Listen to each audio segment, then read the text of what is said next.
Welcome to Perfect Night In. I'm your host Neil Perryman, and today's special guest is a good friend of mine, the author, editor and podcaster Mr. Andy Miller.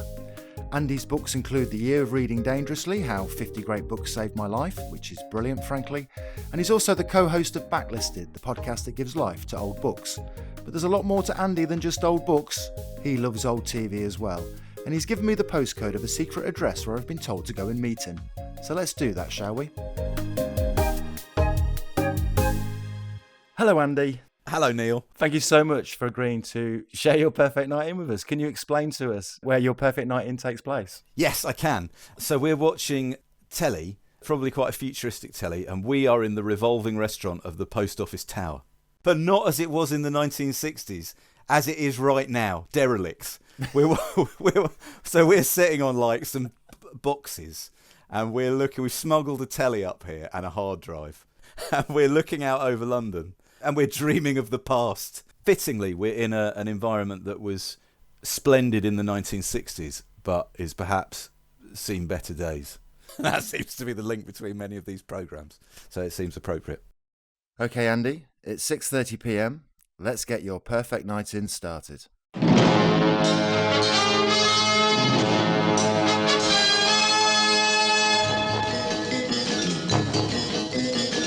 So my first choice is episode 23 of Series 5 of The Avengers, this 1960s TV series. The episode is called Murdersville.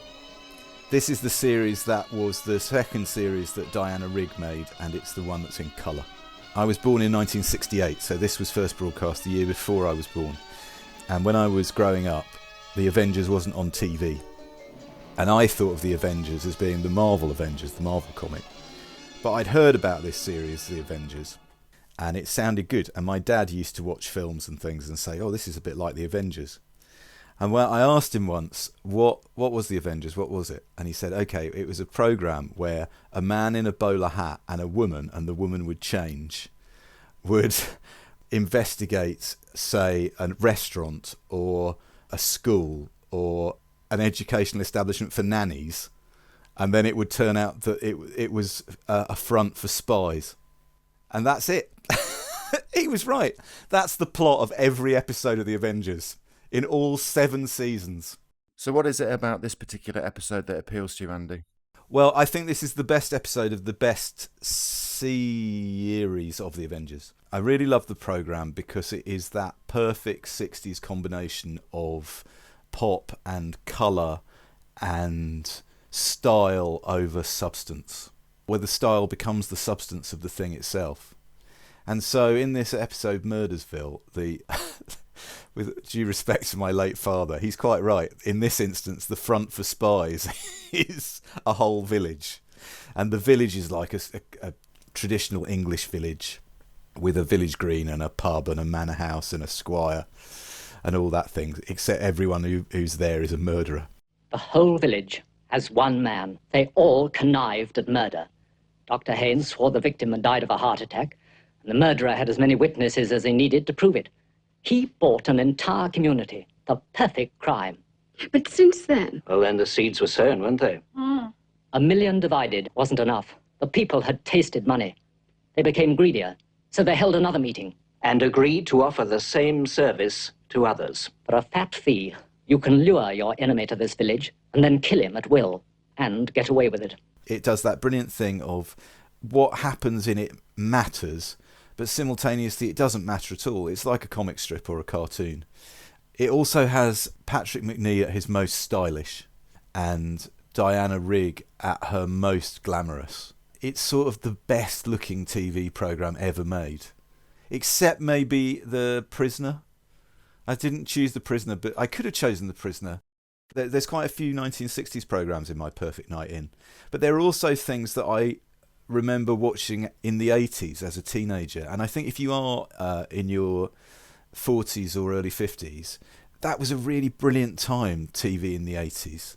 The introduction of Channel 4 and BBC Two competing with Channel 4 meant that suddenly on TV again, all these things that you'd only been able to read about when we were kids were on TV again. They reran the whole of Star Trek on BBC Two in the mid-80s. They ran the whole of The Prisoner twice on Channel 4. And they started showing The Avengers. And they were on at about...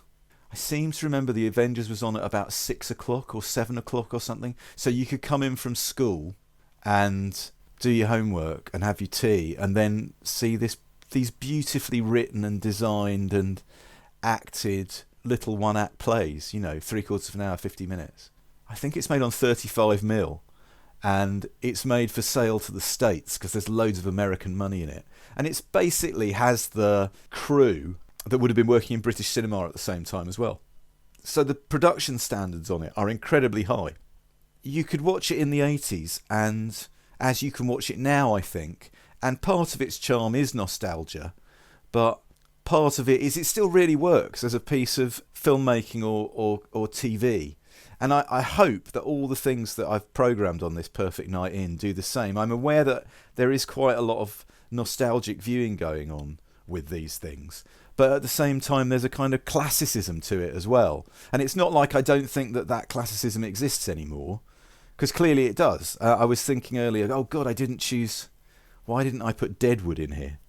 Right, for instance. I love Deadwood. But then once I was up and running with programming it sort of things seemed to suggest themselves.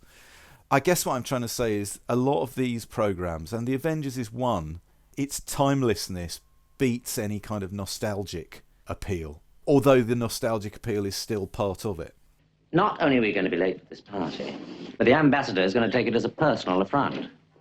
Oh? Well, we all know his reputation as a womanizer, but to turn up in armour really is very inconvenient. You're telling me I couldn't find a dress to match it? The thing about The Avengers is it really changes from season to season as well. The black and white Diana Rigg season, the one that precedes this, the plots are much tighter and the narratives have more in them that would lead you to... They want you to get invested in the characters. When they make this series, they clearly don't care as much. And that ought to be a problem. That ought to be something that you sort of think, well, I look at this, but it's kind of inert. But it's so well executed, and the rhythm of it is so good. And they walk this brilliant line between not taking it seriously at all, and because you've got an actress as good as Diana Rigg, making you think, actually, no, it does kind of matter what happens. There's a scene in this where she gets dunked in the pond at the village green. She gets tortured, and torturing Emma Peel is a big thing in The Avengers. You probably, for various reasons, you probably wouldn't get away with this now. But the dunking her in the pond, they actually do it. There's no, the issues of health and safety are so far off in the distance. And they've just gone, okay, we're going for a take now, Di, love. Down she goes, held under the water for 10 seconds. Up she comes, delivers the line. So, hats off to Dame Diana. Okay, Andy, so The Avengers takes up to 7:30, and your next choice is...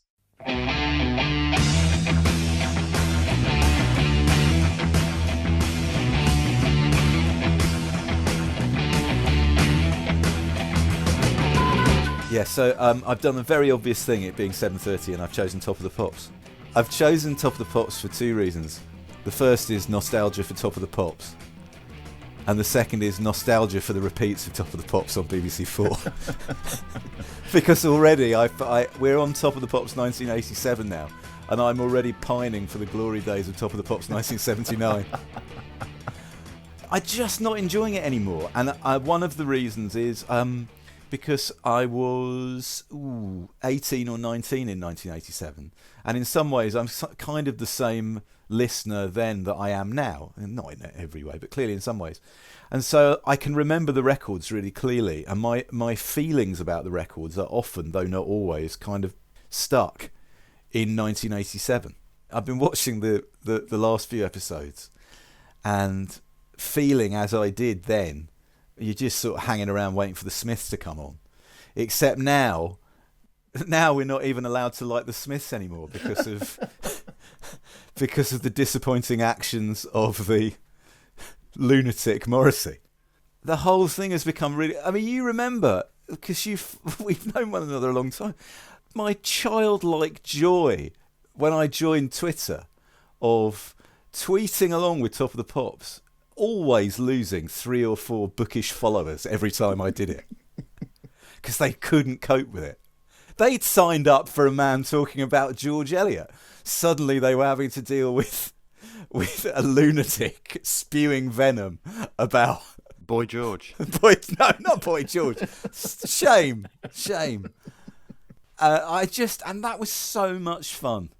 That first few years of watching Top of the Pops again, and never thinking I'd ever get to see those episodes again unless I really sought them out. And again, on the one hand, feeling very nostalgic about it, but on the other, that kind of run from 1978 to 82, thinking this was a really good patch. And then it kind of tails off into the mid-80s and then is about to come good again in the late 80s. Funnily enough, it's being able to see groups like the Regents, or what was that record by? Was he called Driver 57? Was it Car 57 by Driver 57? Car 67, where are you? Come in 6767. Can you hear me? Control, this is 67 here. I can hear you loud and I can hear you clear. Yeah. Control, this is 67 here. I can hear you loud and I can hear you clear. I mean, I hadn't heard that since 1979 or 1980. And I probably don't need to hear it again until I die. And then it'll be playing when I die. And it'll turn out to have been a premonition. Please you. We want you to pick up a young lady at 83 Royal Gardens. Because I would have been 11 or 12, 1979, 1980. It's all the sort of new wave pop groups. Being able to see Elvis Costello and XTC and the Buzzcocks and all these ugly, horrible looking, pimply blokes. I really love being able to see the Vapors doing Turning Japanese, even though the introduction to it by Steve Wright on one of the weeks is the most racist thing you've ever seen. Even more racist than the record. Okay, we have a slightly Japanese song for you right now. This is the Vapors and Turning Japanese.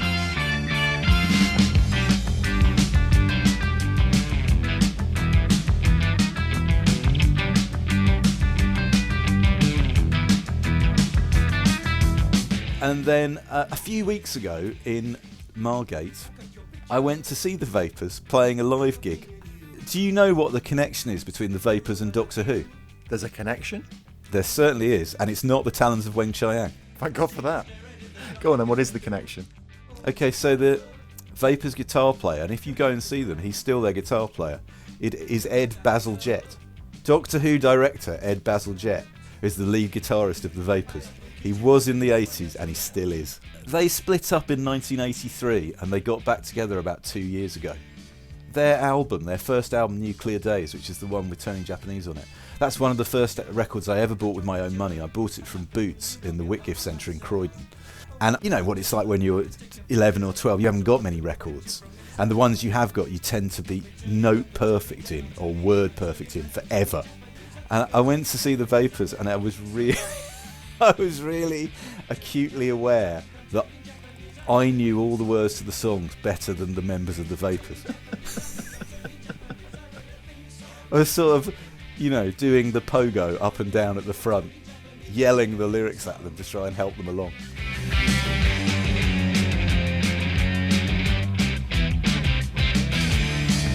I've been raising a child over the last 16 years, my own. And, I don't ask the BBC for much. I'm happy to pay my licence fee. And the only things I'd like in exchange for the money, really, are Doctor Who on TV and Top of the Pops on TV. And definitely, as my son has been growing up, we really missed that half an hour a week where you could all watch the same thing and pass judgment on it. Before we move on to your 8 o'clock choice, I'm feeling a bit peckish. Can I get you a nice snack? Yes, could I request go to the kitchen up here in the Post Office Tower restaurant, the derelict kitchen, and see if you can find a tin which has still got some cheese and biscuits in it. That's a bit generic, cheese and biscuits. Can you narrow it down for me? What kind of cheese What do you and mean what it's kind generic? of what kind of cheese and what kind of biscuits? It's cheese and biscuits. You'd say bread was generic, would you? I suppose you would. All right, I'd like some Cathedral City cheddar and some Jacob's cream crackers, please. I just want some normal food. I want the brand-leading cheese and the brand-leading cracker. When I fancy a bite to eat, I like something to bite on.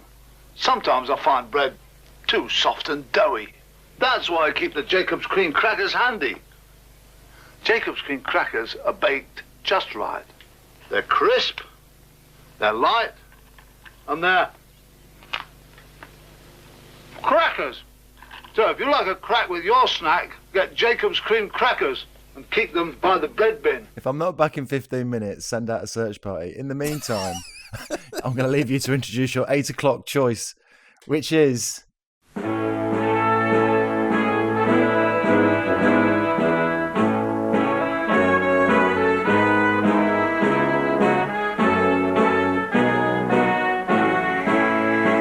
So listen to that music.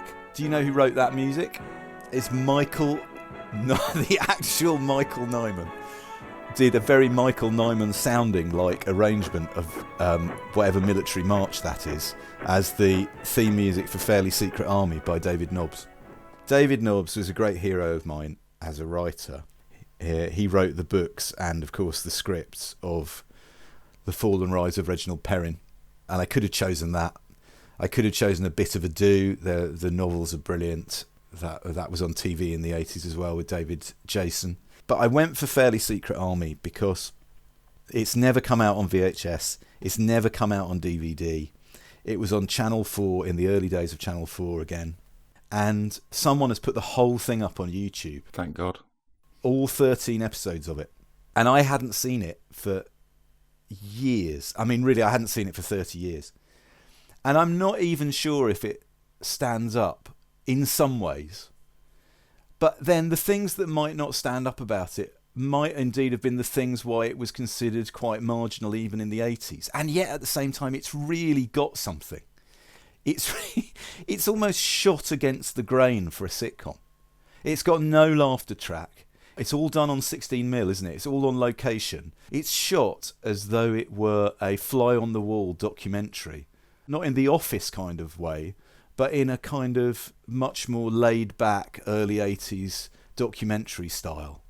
So there's all these shots of them delivering quite rapid-fire dialogue while walking around a sunken garden shot from about 20 feet away. It's very, very peculiar.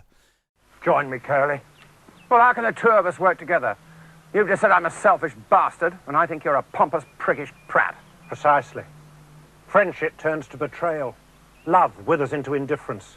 Hatred lasts. You and I could have the perfect working relationship.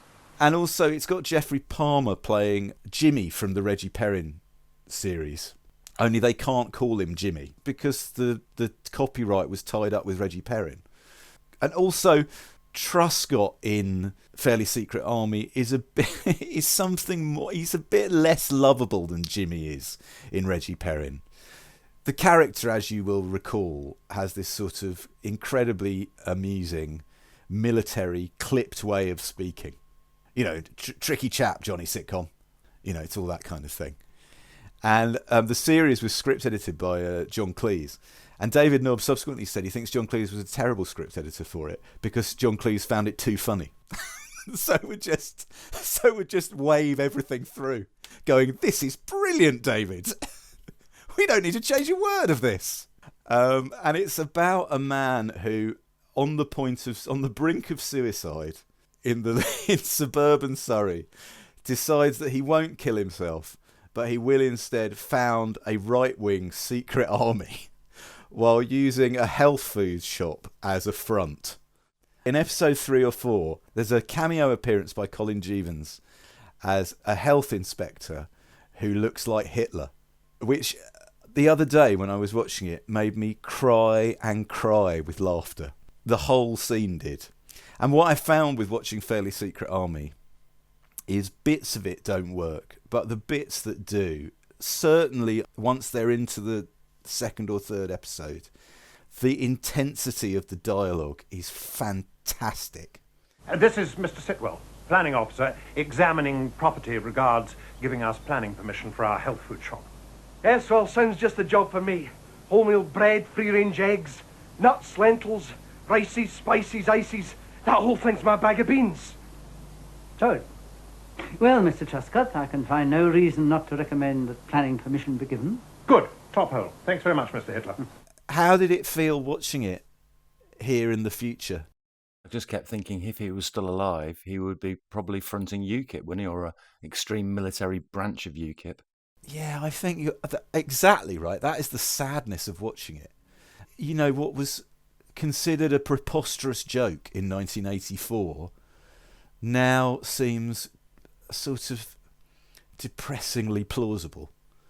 It is about quite a serious subject, and Truscott, as played by Geoffrey Palmer, it's a really interesting thing that Nobbs does with that character. He obviously loves the character, and he obviously loves the way that he talks, and a lot of the jokes come out of the way that he talks, but he is treated with compassion. You wouldn't want to watch that show if Truscott was a real fascist. He's weak and an idiot, but he's a human being. That's why it works. You know, it's not satire, is it? It's not satire of the far right, really. Like so many brilliant Nobbs things, it's a sort of study of midlife crisis. And midlife crisis, indeed, or human frailty. You know, I'm making it sound awful. People just don't seem to believe in me. You told me everyone always believed you, and I believed you. I was lying. I don't believe you. It's the truth. I'm almost as big a flop as you are. You are? That's wonderful. God, you're a heartless bastard. And of course, choosing Fairly Secret Army at 8 o'clock leads very nicely into your 8:30 choice.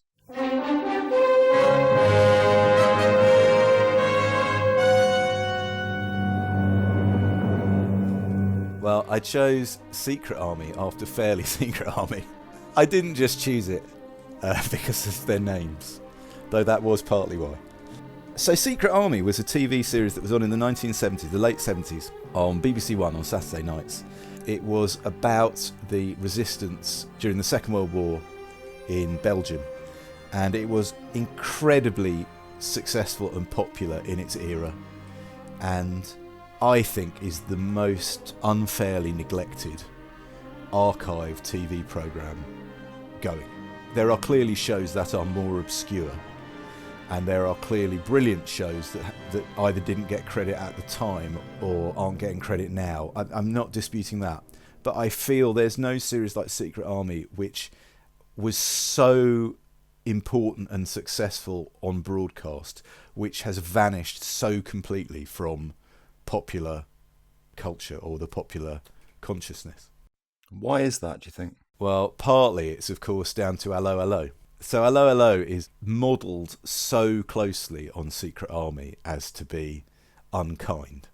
And the long-running success of Allo Allo scorched the earth for anybody watching Secret Army. Because when you watch Secret Army, certainly the early episodes in the cafe with Monsieur Albert, the proprietor, and the girls in their raincoats and berets, good moaning, I shall say this, say this only once. It's utterly ruined Secret Army. You've chosen a very grim episode of Secret Army, haven't you?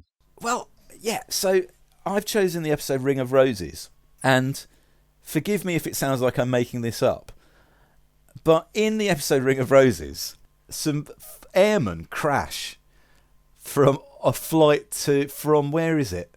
South Africa, is it? Anyway, it turns out one of them has got bubonic plague. So the doctor, one of our heroes, and Monique, who works at the cafe, one of our other heroes, are forced into quarantine while the airmen and they all go through the various stages of bubonic plague. And I can remember watching this on broadcast when I was 11, and it's searing itself into my memory. Now listen to me. If this were peacetime, and all the medical services were working properly, if this thing got out, there'd be several thousand casualties, men, women, and children, before it could be contained. And now, in wartime, with everything in a mess, there'd be millions in a matter of weeks. It's one of those series, like even perhaps I, Claudius, which is little watched because it's made on VT in a studio. And our ability to watch the filmed play, as opposed to the TV film, which we'll come on to, has clearly diminished. But within the limits, often self-imposed limitations, of that format, the direction and the writing and the acting in Secret Army are superlatively good. And I just described the scenario of that episode, the bubonic plague. I've made it sound preposterous, right? Because on paper it sort of is ridiculous. How will they do that? Actually watching it, because everybody plays it for real, although it's melodramatic in terms of giving them a plot to work with, so people get held up at gunpoint and somebody tries to escape. They do this amazing thing where they leap forward days or weeks at a time, so that you get to see people going through the stages of the disease or dying when you come back to them, in a way that makes you think, I wonder who's going to be left at the end of this episode. Probably there might be nobody left. One of the things that they love doing in Secret Army is killing people off when you least expected it. So you tended to watch it thinking nothing is guaranteed here. I never thought that we would die like this. I always thought no one will know who we were, what we've done. Just some people who died of a filthy disease. Some of us may recover. 30% of people do, sometimes more. We mustn't be bitter. I'm not bitter. It's just that it's a shame. It's such a waste. I'm so reluctant to take the mickey out of the production values because, I know on one level it's Valentine Dial reaching under his armpit and pretending that he's found a bubo, which is as silly as I made it sound. But I do think that the production of TV in the 60s and 70s foregrounds the actors. It's very intimate, VT, on what the actors can or can't do. And it also throws you onto the writing hard. Imagine that was shot now. Imagine how much time you would spend with the camera focusing on dust dancing in sunlight coming through Venetian blinds in the shut-up room. And that's fine, of course. That's, more filmic and is a very different vocabulary than what we grew up with. But the idea that what we grew up with is old-fashioned, just because it's old-fashioned doesn't mean it isn't full of its own merits. The mortuary is almost full. Yes, and unfortunately, there's another new case. Huh? Who is it? Me. You can't be sick. Doctors are not immune, my dear. That's a myth fostered by the American cinema. Oh, yes, I've got a bubo in my groin, and all the other symptoms are coming up like in a textbook. I never thought I'd see plague, let alone experience it at first hand. God help us now. Okay, Andy, I don't know about you, but I need to pop off to the loo. So while we do that, let's have an ad break. What's your favourite advert? I hope no one's chosen this already. It's the Mars Milky Way campaign about cooling your chocolate in the fridge in the summer. Mars, cool them in the fridge. Mars bars and Milky Way. Cool them on a summer's day. Ice cool topic, marathon too. Cool on the whole summer through. Cool your bounty for Cool them on a summer's day. Chocolate on the rocks, cool. Enjoy your Mars favourites, cool and delicious, straight from the fridge. And it is like something that someone in a Sunshine Desserts meeting from Reggie Perrin would have come up with. We've got all these chocolate bars sales go down in the summer. How can we get people to buy more chocolate? I know, we'll tell them to stick it in the fridge. Okay, I think we're all refreshed now. So it's 9:30. What's your next choice?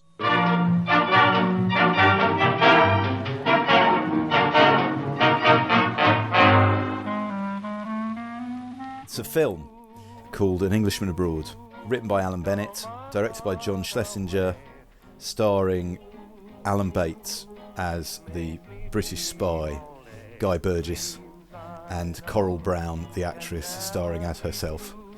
And it's based on a true story, a thing that happened to Coral Brown, who was touring in a Shakespeare play on a cultural exchange to Moscow in, I think, the 1950s. And one night in the audience was a very drunk Englishman who made a display of himself and ended up throwing up in the toilets and being thrown out of the theatre. And that Englishman was the spy Guy Burgess, who was, of course, living in exile in Moscow. And he sent a note to Coral Brown saying, will you come and see me at my apartment? And An Englishman Abroad is Alan Bennett retelling of that story and what happened. The pedigree of the people involved in this is incredible. So this is like 1983. This was on BBC Two, I reckon. And Alan Bennett made a series of films for the BBC and for ITV in the 70s and 80s, which when you look at them now, you think, goodness me, how to think that we lived at such time. There's another one. I nearly chose one called The Insurance Man, which was a film that was made later in the 80s, written by Alan Bennett, directed by Stephen Frears, about Kafka with Daniel Day-Lewis as Kafka. It was just on BBC Two one Sunday night. just incredible to think of it now, isn't it? Anyway, so you've got this film by John Schlesinger. John Schlesinger, the film director who had made Lest We Forget, Far From the Madding Crowd. Alan Bates, who's a proper film star. It's all filmed on 16mm, again, I think. And it's not filmed in Moscow. It's filmed somewhere like Leeds. You'll have to look this up. It was Dundee. Dundee, that's right. It's filmed in Dundee in Scotland in the 1980s and looks convincingly like Soviet-era Moscow. And I chose this because I've probably seen this. This is a film. It is a film, isn't it? I mean, I suppose it's a TV play, but it's a film. I've probably seen this more than any other film, except maybe Withnell and I, and it occupies a similar stature for me. It's the most quotable film I've ever seen on TV. It is full of brilliant writing. And if you spend any time with me, which you have, now you've seen it, you'll recognise certain phrases which work their way into my day-to-day use. And none of which will sound any good to anyone who's never seen this film. You don't know what you're missing with this tomato. I happen to know is something that I said to you when I've been staying in your house. You're not eating your tomato. Oh, I'm not hungry. Oh, I am. Yum, yum. Now. Do you see many people here? Oh, yes. Heaps of chums. I don't know what you're missing with this tomato. So it sort of seems like a proto-Withnell to me, where you've got Alan Bates as this charming, very English reprobate who, once you dig down into it a bit, is far less lovable than he seems at first sight. I also think the writing is brilliant in terms of what it means to be English in England, what it means to be English when abroad, and how we feel about loyalty to our country and loyalty to our friends. And when we adopt the persona of a collector or a very English person, why are we doing it? What do we get from it? How loyal should we be to our country? How loyal should our country be to us? Whilst also being incredibly funny. Where are we going? Church. Do you like church? I adore it. This one, the singing is very good. The opera singers are in the choir, warming up for the evening performance. That's not another friend. Oh, good God, no. When I first came here, I was shadowed by a rather grand policeman. That was when I was a celebrity. Nowadays, they just send the trainees. Ironic, that. I found it incredibly sad. Like with Noel and I. It's just the fact that he constantly tries to make out that he's happy with what he's done, but his eyes tell a different story. Yeah. And yet, yes, I agree with that. But at the same time, I think there's there's two twists going on. The first twist is that he regrets it. The second twist is he doesn't really regret it. That is what's going on there. He would rather not be living in a horrible apartment block in Moscow. Equally, he couldn't live with all the humbug of being that kind of Englishman in that era. I think the real sadness of it is he doesn't fit anywhere. He's part of the establishment, and as is made totally clear near the end of the film. And yet he's not. He's in exile. But he would be in exile even if he were back in the country. That particular kind of the unhappy, drunk, gay outsider. The gayness of the piece is really, really important as well. We could see An Englishman Abroad as totally a period piece, as reflecting a historic frame of mind. But one of the things coming off the back of what we were talking about, Fairly Secret Army, is actually it's probably more contemporary than we like to admit, when we still live in a country with characters like Boris Johnson and Jacob Rees-Mogg around the place. You know, the establishment finds different ways to re-establish itself. Also, I love the thing of Coral Brown playing herself from 30 years earlier, and she's absolutely terrific in it. She gets loads of good lines as well. Suppose someone commits adultery in your precious pyjamas, and I imagine it has occurred. What happens when he orders his next pair of Jim Jams? Is it sorry, no can do? I'm very sorry. You keep on saying you're sorry. Oh, Jesus Christ. You were quite happy to satisfy this man when he was one of the most notorious buggers in London. And a drunkard into the bargain. Oh, yes, but then he was somebody in the Foreign Office. A little red piping on the sleeve, Mr. Burgess, of course. A discreet monogram on the pocket, Mr. Burgess. Oh, yes, certainly. And if there's anything else you require, Mr. Burgess, we'd be only too happy to ease down your pinstripe trousers and perform. You know, of the things we've talked about today, it's the one that I watched it again for this, and I could quite easily, when we finish, go off and watch it again.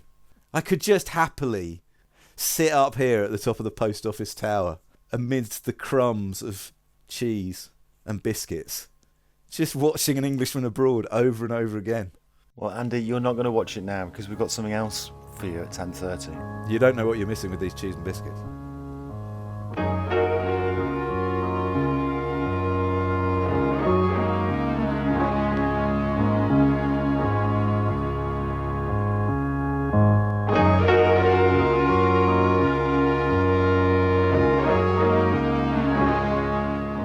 This is An Arena, an episode of Arena, obviously the BBC Two's greatest art strand, the greatest arts documentary series ever made. I couldn't programme a night without choosing an episode of Arena. And the one that I chose is my favourite documentary. It's called Joe Orton, A Genius Like Us. Joe Orton was, of course, a playwright, the author of Entertaining Mr. Sloane, Loot, What the Butler Saw, the subject of the film Prick Up Your Ears in the 80s, written by Alan Bennett, author of An Englishman Abroad. And Orton was killed in August 1967 by his partner Kenneth Halliwell. He was murdered in their flat in Knoll Road in Islington. And the title, A Genius Like Us, is because the film is about really Joe Orton and Kenneth Halliwell, rather than just Joe Orton. And the thing that is remarkable, there are two things that are remarkable about it. The first is the style in which it is made, which is, to modernise, languorous to the point of distraction. It's so evocative of a particular kind of literary milieu.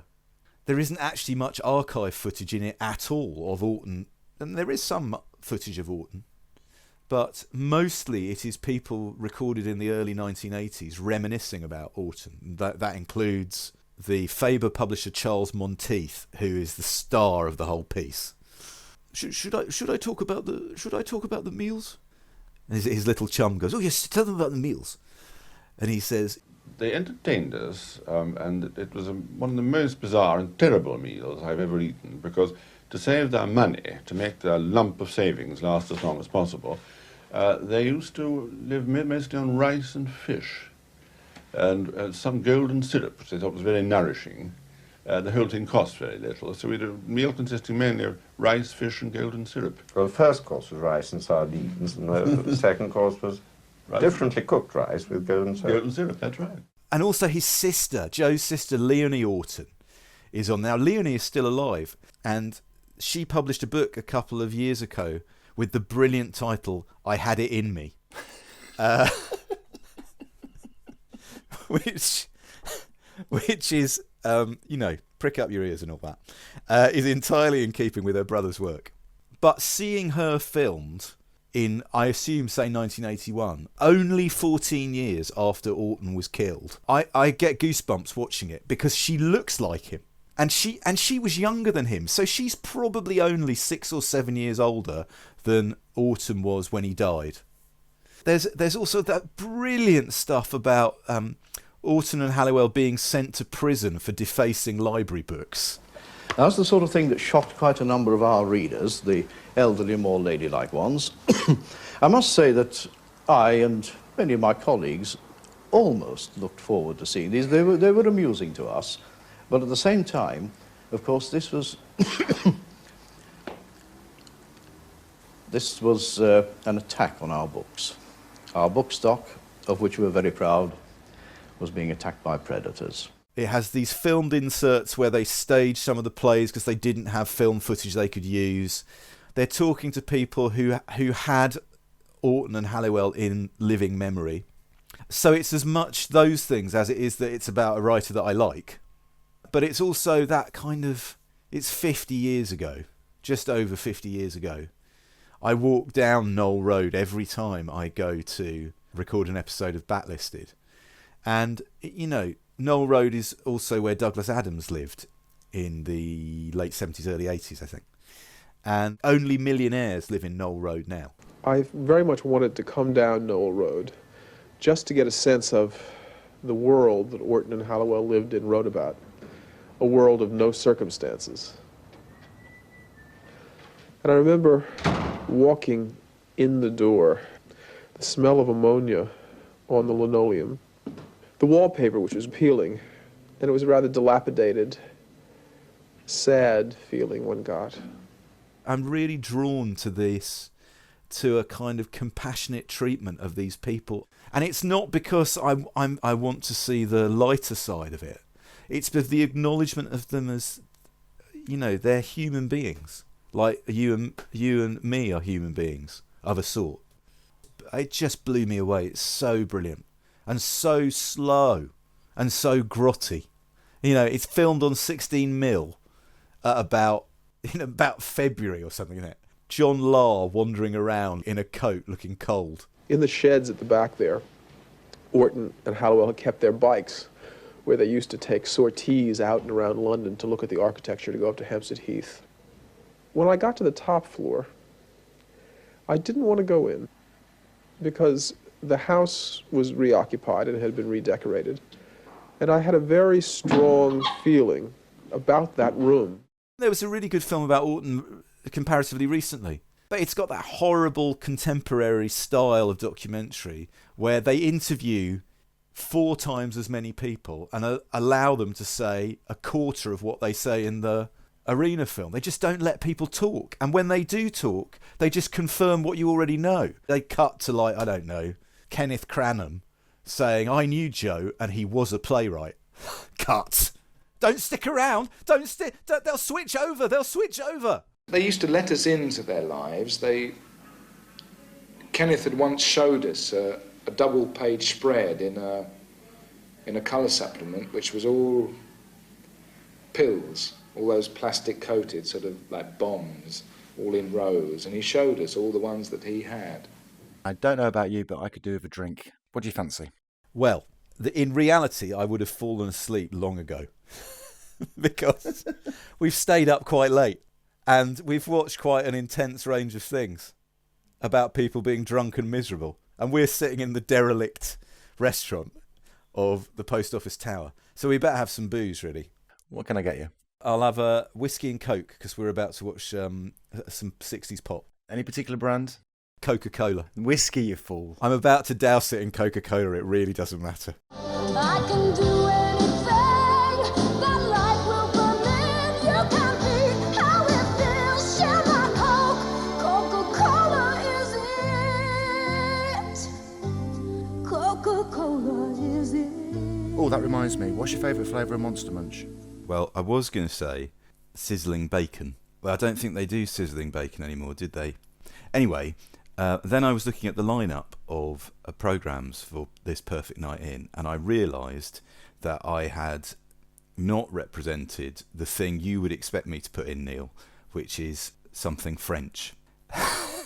So, as you know, I always like to, when it comes to books or films, or pop music for that matter, I always like to try and get in something French if I can.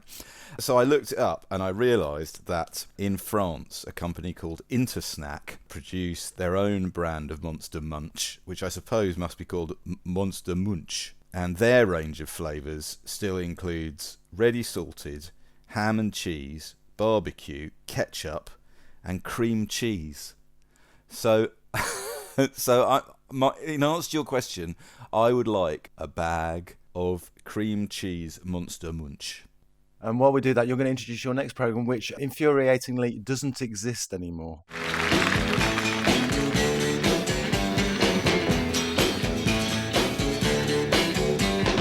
Picture yourself when you're getting on. Okay, so this is an episode of the BBC Two series Colour Me Pop, of which there were several series in the, I think two maybe, in the late 1960s. Every week a different pop group would come on and play for half an hour. And there are episodes which feature the Moody Blues, and there's a brilliant one that features the Move. There's a famous one that features the Small Faces.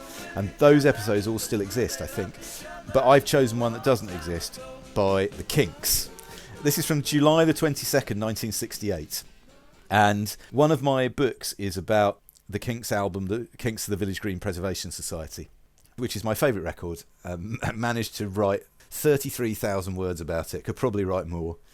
And when the Kinks appeared on Colour Me Pop, several months before the release of the Village Green Preservation Society, they played a set which has 3 songs from the album months before they appear on the record, and in a slightly different form to the form which they appear on the finished record. And when I wrote my book, which was about 15 years ago, that programme didn't exist at all.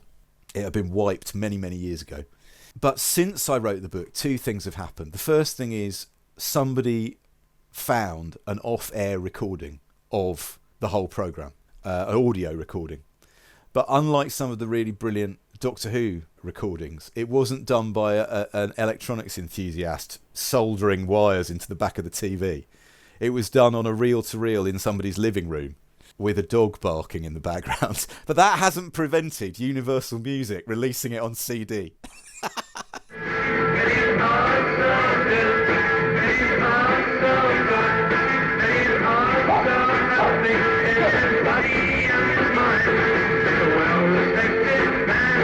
It's not even very listenable, this thing. But the other thing that's happened is I write about this and like several other clips of the Kinks on TV from this era, from 1968, and they'd all gone, right? 15 years ago, they were all missing. And since then, nearly all of them have been recovered, fascinatingly. So a performance of Last of the Steam-Powered Trains on Once More with Felix popped up about 10 years ago, just on YouTube. And a performance of Days by the Kinks on the Basil Brush show was turned up by the Indiana Jones of TV recovery about 5 years ago. He had it for 5 years before he let anybody see it. But, you know, we've seen it now. We know it exists. So I haven't given up hope that this half-hour TV special, which is basically the Kinks at their peak playing songs from their best record, that would be my perfect night in. if somebody found it. And given that things keep turning up even 50 years later, you know, perhaps somebody's got it. that clip I was referring to of Lost the Steam-Powered Trains, I think a BBC engineer took that home. I think it was that guy who'd also filmed Bowie, who every clip that he was responsible for on Top of the Pops or on a light entertainment programme, he would often take a safety copy home, would smuggle it out of the studio. So that's why we have those. And it's therefore not beyond the bounds of plausibility that someone might have recovered the Kinks. It's not beyond the bounds of plausibility that a member of the Kinks has got a copy in whatever unplayable format it would be now. Well, we're staying with a musical theme for your final choice at midnight, and it's a movie.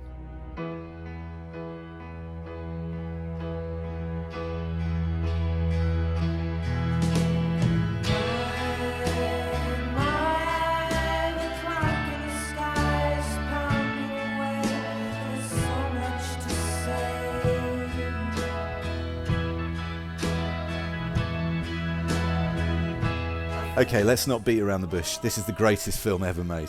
Even though I know there are many other better films, this is my favourite. And if I remember rightly, Neil, I paid you and Sue money to watch it. You did. I'm so ashamed. Don't be ashamed. It was totally worth the money. Oh. And the reason... No, it was the reason why it was worth the money was you responded to it in a way that was... I can't tell you how... When I say it's the greatest film ever made, I think it is a really, really good, sophisticated, funny, way ahead of its time film. But it only ever gets written about as a commercial flop, as a critical flop, as something that killed off the Monkees' career, which it did, or even by people who like it. They describe it as being the most psychedelic film ever made, or really far out, or really... And, you know, it did kill the Monkees' career, and it was a critical flop, and it is very psychedelic. It's got some incredible music and musical sequences in it, but those aren't the things you responded to. When you watched it, you basically went, wait a minute, this is really good. You were totally surprised, weren't you? You thought it was going to be just some stupid bit of 60s kitsch. I've forced people to watch it since you forced me to watch it. I haven't paid them, though. Well, the film starts with the members of the group, the Monkees, committing suicide or attempting to. They all jump off the largest arch suspension bridge in the world. There's definitely a theme to this podcast. There is, isn't there? These terrible... It's awful doing these things. They're like visits to the shrink, aren't they? You know, that is the theme of all these programs, isn't it? Oh my God, the theme of these programs is escape and being unable to escape. So in Head, they kill themselves at the beginning and they kill themselves at the end, and it makes no difference. They're still trapped as the Monkees, which turned out to be true. Can you try and distill the plot of Head? The Monkees are constantly trying to escape from a series of films or TV programs they are being asked to make. And every time they escape one, they land up in another one, which allows the director, Bob Rafelson, as he said at the time, he thought, I might never get to make another movie, so why don't I try and make 20 in one go? Hey, come on, get up, lady. You're not dead. Hey, lady, come on, get up. Stop acting. Hey, what is this? Hey, come on. Stop playing. It's all over. It's an act. Come on, get up. Well, stop kicking me. Oh, I don't want to do this anymore, man. Oh, these fake arrows and this junk and the fake trees. Bob, I'm through. Oh, stinks, man. Hey, well, Mickey, wait a minute. It also has these unbelievably intense musical sequences. The Porpoise song at the beginning of the film has this incredible solarized footage of the Monkees swimming underwater. You know, these must have been really, really mind-blowing at the time. The sequence for Daddy's Song, which is Davy Jones and one day Mickey hitmaker Tony Basil dancing against a white background dressed in black, intercut with them dancing the exact same routine dressed in white against a black background, and then flicking backwards and forwards. I would have loved to be in the room when you watched that for the first time, not knowing it was going to happen.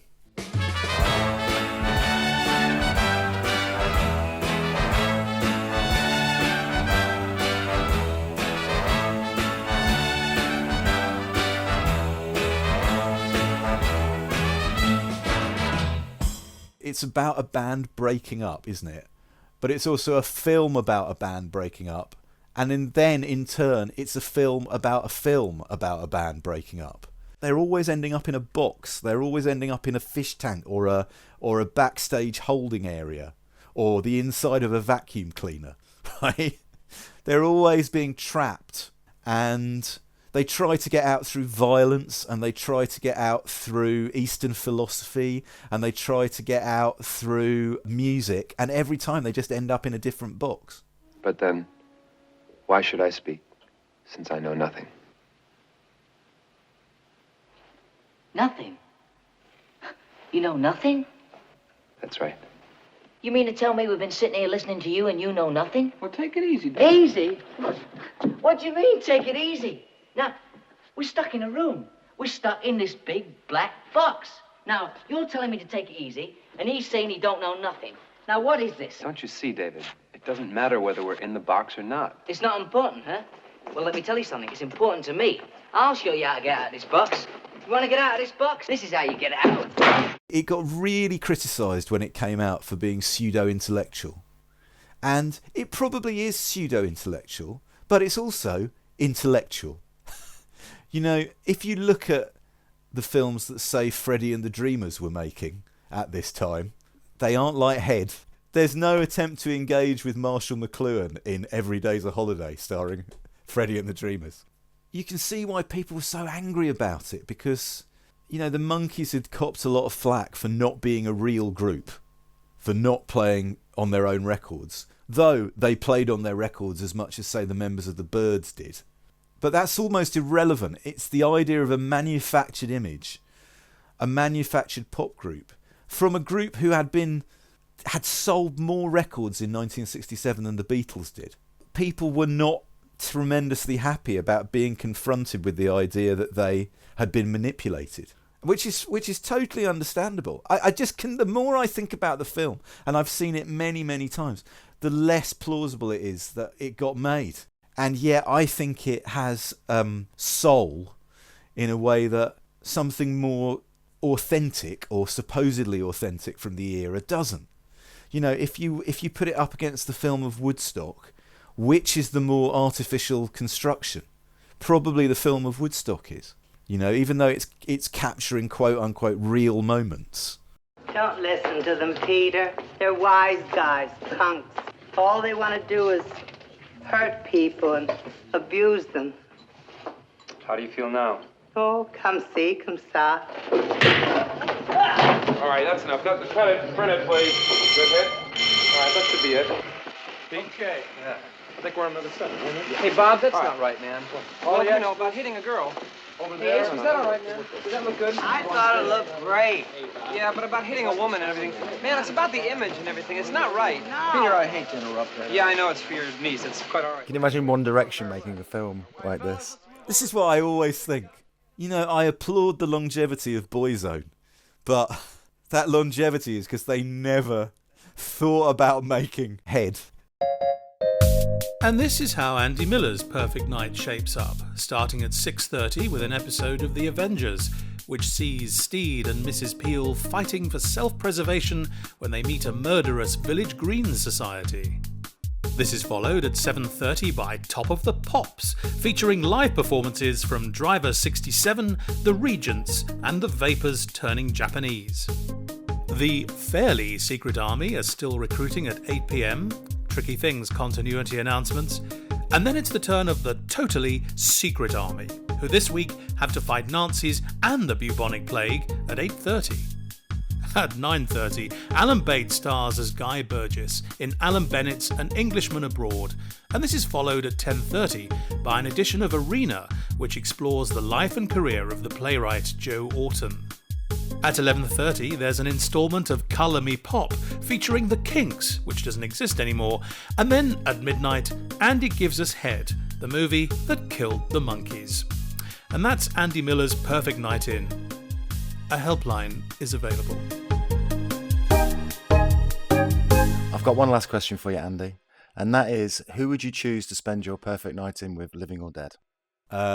Living. Anyone in particular? I tell you what, I would like to watch this with my friends who I shared a student house with. Because that is the sort of thing that we did when we were students, and that was the best thing about being a student, wasn't it? Paul Wright, Michael Keane and Matthew Friedman. We were the Twitter of our day.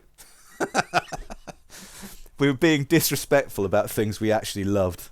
Thanks, Andy. Thanks, Neil.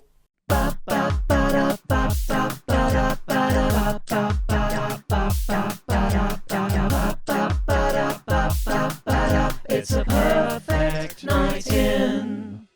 I don't know what you're missing with this tomato.